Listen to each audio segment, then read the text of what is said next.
This is CNN Newsroom, May 30th, 2021. We appreciate it. And joining me now is Congressman Ted Lieu. He is a Democratic representative from California and a member of the Judiciary and Foreign Affairs Committee. He also served as an impeachment manager. Congressman, it's great to have you. Thanks for making time for us today. I just want to talk a little bit about what we heard Diane describing there. We are seeing this all across the country in various states, these voting restrictions going into place, being made law. Do you see any way to stop this wave of voting restrictions? Thank you, Jessica, for your question. Let me first say that with yet another mass shooting in America, my thoughts and prayers go to those elected officials who continue to obstruct common sense gun safety measures. It will be up to God as to whether or not they are forgiven. In regards to your question, we passed H.R. 1 in the House of Representatives. It is a very strong bill that will protect voting rights. It also has significant campaign finance reform and anti-corruption provisions.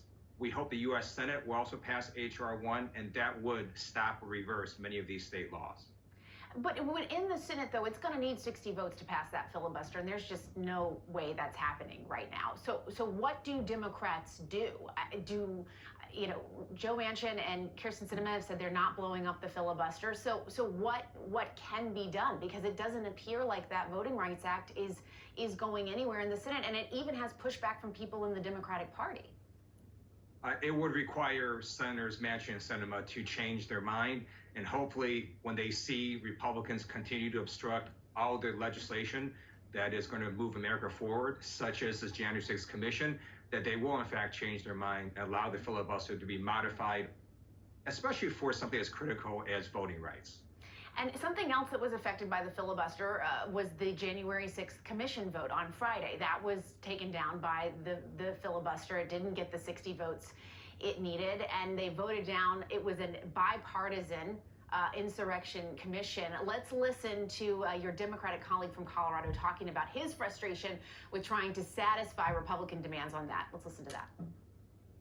I am sick of playing the game of whack-a-mole with GOP members in the Congress. Every time we address one of their concerns, another one pops up. It's like playing whack-a-mole at Chuck E. Cheese growing up. We just can't continue to do that forever. We need to get answers. There's an urgency to this.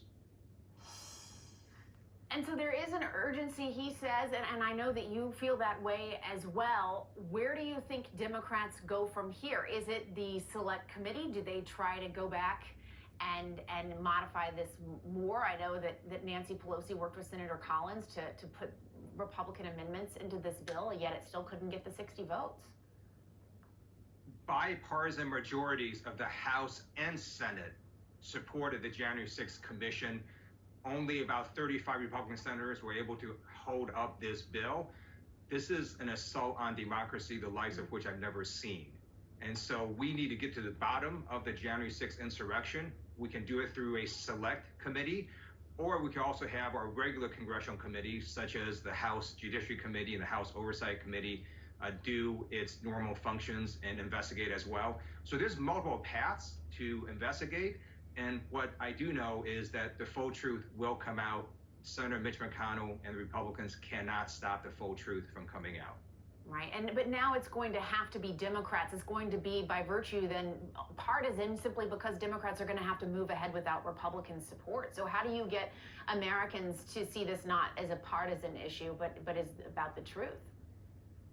Because the hearings will be open, and the public can watch these hearings and watch these witnesses testify under oath, and they'll be able to judge for themselves what is true and what is false. So just because a committee is going to have somewhat more Democrats and Republicans doesn't mean that what they hear from the witnesses isn't the truth that's coming out.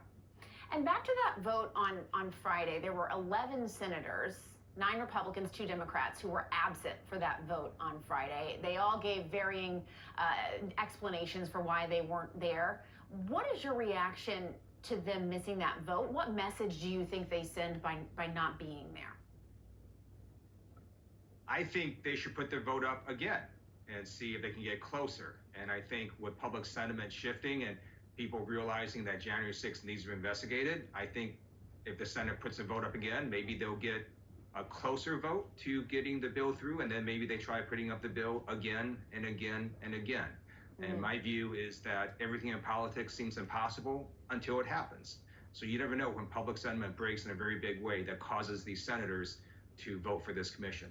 Right. It is interesting that Senator Pat Toomey, a Republican, he did miss the vote, but he said he would have supported the commission. I also wanted to ask you about one of your House colleagues. That's Georgia Congresswoman Marjorie Taylor Greene, who has called Democrats Nazis, or made the comparison, also compared mask mandates to the horrors of the Holocaust. It took GOP leadership 5 days to condemn those particular remarks, but she has faced no punishment from them. What do you see? Do Democrats step in at any point? Obviously, she's been stripped of her committees, but is there anything else that Democrats would be willing to do at this point, or want to do if Republican leadership won't act? Marjorie Taylor Greene was a follower and adherent of the crazy QAnon conspiracy. Now that she's in Congress, she says things that sound just like QAnon, so I can only assume that she's still following the crazy QAnon conspiracy. And then when Republicans refuse to disown her remarks, then they were embracing Marjorie Taylor Greene and QAnon. And we're seeing the radicalization of the Republican Party in real time. My hope is that the sensible, logical wing of the Republican Party will gain power. Unfortunately, that doesn't seem to be the case. And so we're seeing a more extreme, more dangerous Republican Party right now. But do you think that the Democrats would move to put forward something to expel her, or do anything else beyond what's been done already? So I am a pretty big defender of free speech. Marjorie Taylor can continue saying crazy, bigoted, racist, sexist things. The best way to fight back is to point that out and point out that Republicans are embracing her. And then it's up to the voters next year is what they want to do with the Republican Party and Marjorie Taylor Greene. Yeah. Congressman Ted Lieu, as always, great to have you. Thanks so much for being with us. Thank you, Jessica. We are following breaking news in Israel. Naftali Bennett just announced he has enough support to form a government.